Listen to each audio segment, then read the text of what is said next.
matag katawhan adunay katungod mahibalo sa nagkadaiyang isyu man nasyonal o lokal. Balita nga importanteng masayran ni Juan de la Cruz. Prinsipyo, katungod o baruganang tintugan. Kini ang Atraka Balita 943. Atraka Balita 943. Programa ng tungo ug tuyo mao ang pagpahibalo sa katawhan. Atraka Balita 943. Serbisyo publikong wala ipinili. Atraka Balita 943.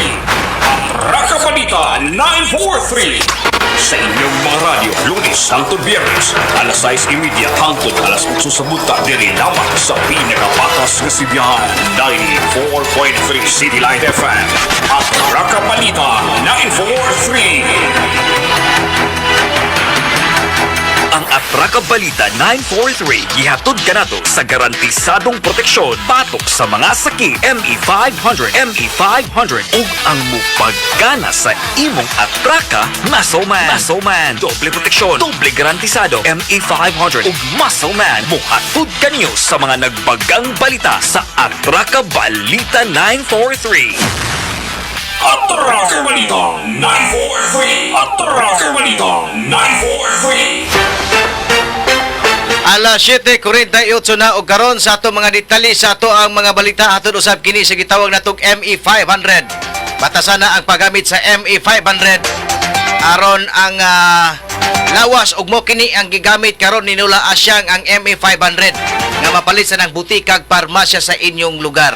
Minaw di aron dia si Budax o siya. Nasa pikas linya si Kailakay. Nambigit aning usa ka lalaki na nikbas. Voluntaryong mi-surrender sa kapulisan sa Tanhay o gibalhog dito sa kapulisan sa lungsod sa Valencia. Kailakay may butag, tira! Atraka Balita 943. Nilandig sa pribado nga tambalanan mo ang Silliman University Medical Center ang tulo ka biktima kinsa gitikbas mga alas 10 ang tak na kagahapong adlaw, Abril 25 tuig 2021 sa Purok 1 Barangay Kaijukan, Valencia, Negros Oriental. Ang mga biktima giila sa kapulisan nga sila Migrayan 22 taga Palimpinon, Valencia, Negros Oriental, Jenna 22 residente usab sa Tanhaya City ug usa ka gianlan nga Jillian 25 anyos ug nagpuyo kini sa Barangay Palimpinon, Valencia, Negros Oriental. Ang giilar-gar nga suspetsado mo si Mark Anthony 29 bana sa biktima kinsa voluntaryong mitahan sa kapulisan sa Tanhay human sa insidente.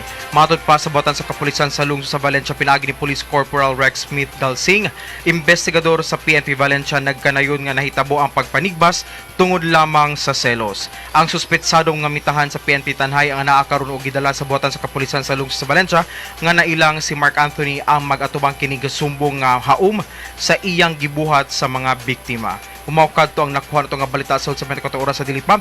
May pagpaminaw diha sa Rodas Bitis pa, own and managed by Ma'am Roda Silva, apil ng usab diha sa MJ's Eatery nilang Sir Undo, Ma'am Marbet Marimat ug Ma'am Iyay Aguilar, ni Ma'am Adel Fanillo sa Barangay Tugas ug ni Ma'am Jenny Bukiran sa Barangay 5 Tanhay City, ni Ma'am Chris diha sa Totos Eatery sa Mayatan High City Public Market nga kanunay nga nagpalanog sa Atraka Balita 943 sa ME500.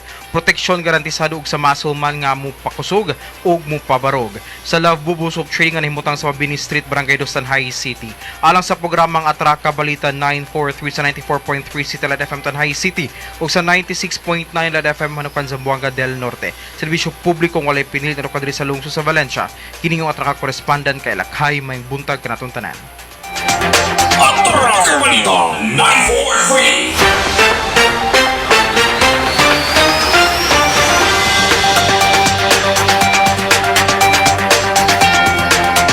Laing nga lokal nga balita.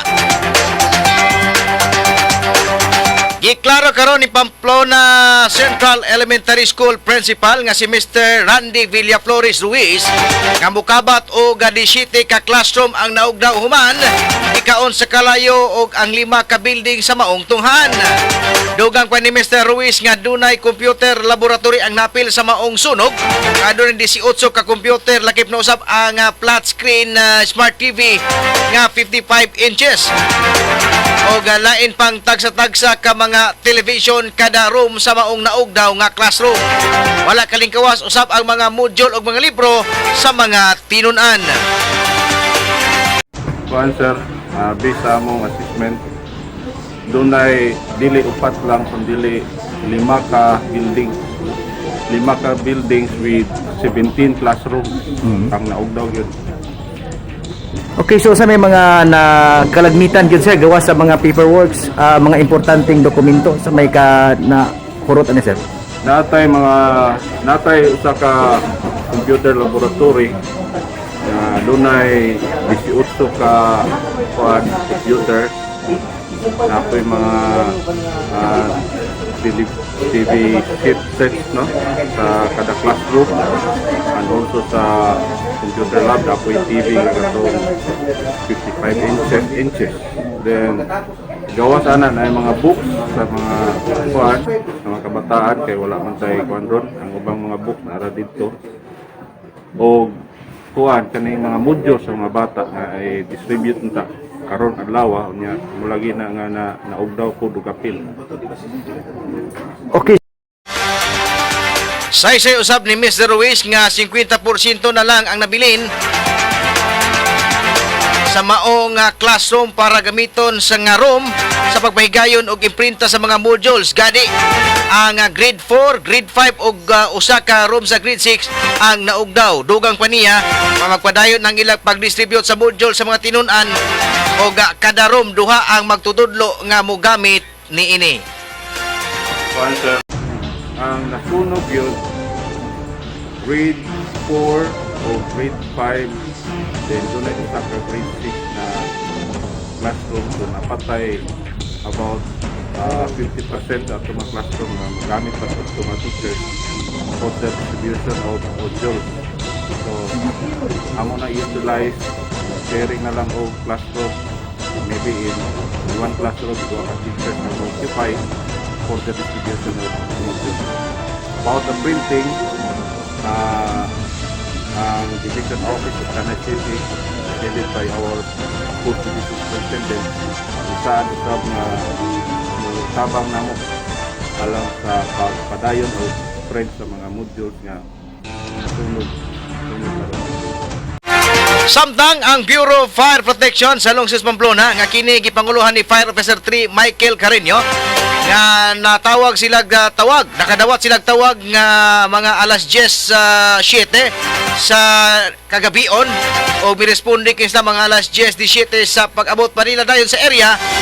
Matod pa ni Fire Officer 3 Carreño nga nag-ulbo na gyud ang kalayo ug anaa na kini sa stage 3. Matod pa niya nga nanawag kini siya sa mga silingan sa munisipalidad ug dakbayan nga fire station sama sa lungsod sa San Jose, lungsod sa Amlan, Tanhay City ug ang Cab ug sa dakbayan sa Bais. Matod pa niya dugang pa niya nga mga alas 3 na gyud sa buntag fire out ang sunog sa maong tunghaan. Hisguta og fire out nga totally extinguish na ang fire kanang mga oras sa alas 3 sa kadlaw na gyud. Pero nadeklarar ta og kaning fire under control is mga 11:25 sa gabi. So ni-responde tag alas 17, nadeklarar tag fire under control alas 11:25. Dayon fire totally controlled and extinguished alas 3 na. So kabahin sa danyos, dili pa ta kahatag og insakto gyud nga amount tungod kay tan-awon ato bang i-reassess ang building ug kauban didto ang mga contents kay naa may mga laptop, computers. So mga pila siguro bana-bana kasi bana-bana lang ako sir. Apa? Bana-bana nga More than 12 million tingali. sa Ako lang bana-bana to more or less pero dili pa na siya official sa ako lang kuan. Sa ako lang tan-aw.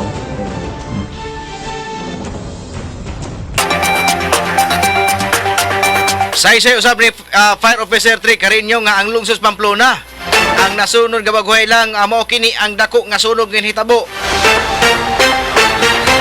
Kay kalagmitan balay ug katubhan lang man matod pa ni Carreño ani ang iyang pamayag. So far, kini gyud mo kinadakuan sa akong mga responde kay laban gagmay lang nga balay.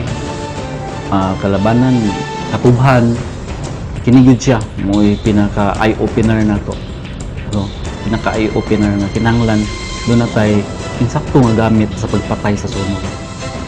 Karong hapon mag-conduct mi og POC meeting ato ko dito mo sulti kung unsay atong mga gikinahanglan, no, kay para dili na hinoon dili man failure ang atong operation.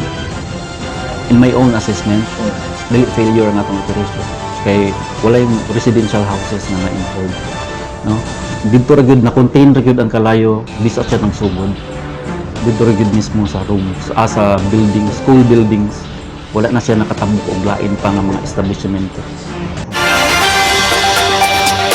Si Fire Officer 3 Michael Carino sa Bureau of Fire sa Lungsod Pamplona, eksklusibong nainabi sa Traka Balita 943 News Team. Katapusang laing lokal nga balita, bisan katunga na nangwala sa classroom sa Pamplona Central School tungod sa gilamoy nga kalayo ang 5 ka building og 17 ka classroom apan nga panglantawan kini ni Pamplona Councilor Nico Ramirez. Magpadayon gyapon ang klase apan daling panghitabo, dili po ni dayon mabuhat o budyol para sa mga tinun-an. Matod pa ni Councilor Ramirez nga saysay pausab niya sa mga magtutudlo nga pipila na katuig nilang pagpatsada sa maong tunghan gani ang Pamplona Central Elementary School nga publiko mo kini ang una nga tanang classroom adunay television nga nabutang sa lalawigan. Niya ang pamahayag ni Konsehal Ramirez. Yes, no? So, mo siya gayon nga education must continue despite the sa pagkawala sa pagkasunog sa maong building. Kay dili man na mao ang edukasyon ang building. No? So, magpadayon gyapon. Siguro karon dili pa nato na labi na sa mga maestra, dili pa na sila wag daghan pandili ka tuo sa naitabo, no, kay grabe dali kayong oras sa usa nastorya gay na gabi pila ka tuig kuno nilang pinaning kamot nga mahimo ma-develop ug nga ana ang ilang eskwelahan kay kuan gani, no, sila ang pinaka murag first school to have first public school nga adunay mga TV tanang classroom nya. Nga na dako kay lang investment, dako kay lang paningkamot nya giwala lang sa pila ka minuto, no? Minuto lang yun. Pag sulod na mo, wala ka pila ka minuto ni dako dayon ang kalayo. So hopefully karon na scheduled meeting with the mayor ato ang DepEd. So dito na to mahisgutan kung unsay mga ayudang atong matabang. Siguro magamit ang atong gym, ang ato ang mga life crisis center. Siguro kanang mga ruma magamit na, ipagapit na sa atong mayor nga diya sa siguro ang ilang mga gamit kay ubay-ubay ang gamit nga doon ng paggawas gapon, mga TV tanan ato yung matabangan sila og paggawas. Okay, so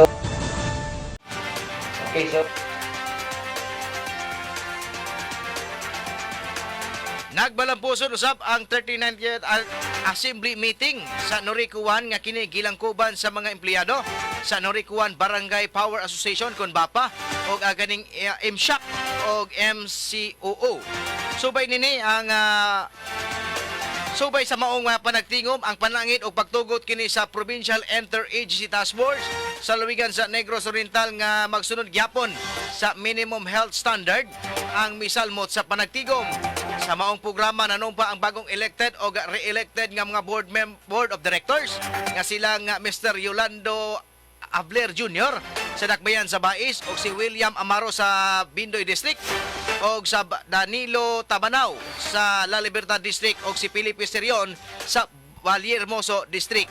Si Manager Jose Jubilio Acabal ipadayag og dakong pasalamat sa mitambong sa ilang panagtigom nga pigayon sa Norikuan sa MCO Gymnasium nga mituman usab sa physical distancing og face mask ang maong mitambong. Okay, so malampuson kayo ta di ato ang 39th Assembly agma tungod kay ni cooperate gyud ang ato ang mga MSHAC members, no, o kini mga BAPA officials, of course with the employees. So makita nato nga bisan pa og pandemic karon pero atong gyapon gipahigayon ang maong panagtigom, of course with observation of social distancing at mga safe and healthy protocols. So dako na kalipay nga nahitabo ginirong adlaw pinaka dako nga event sa Co-op. Si General Manager Jose Jovilio Acabal sa Negros Oriental Electric Cooperative. Ang matag katawhan adunay katungod mahibalo sa nagkadaiyang isyu manasyonal o lokal. Balita nga importanteng masayran ni Juan de la Cruz. Prinsipyo, katungod og baruganan tintugan. Kini ang Atraka Balita 943. Atraka Balita 943. Programa ngang tumong og tuyo mao ang pagpahibalo sa katawhan. Atraka Balita 943. Serbisyo publikong wala ipinili. Atraka Balita 943.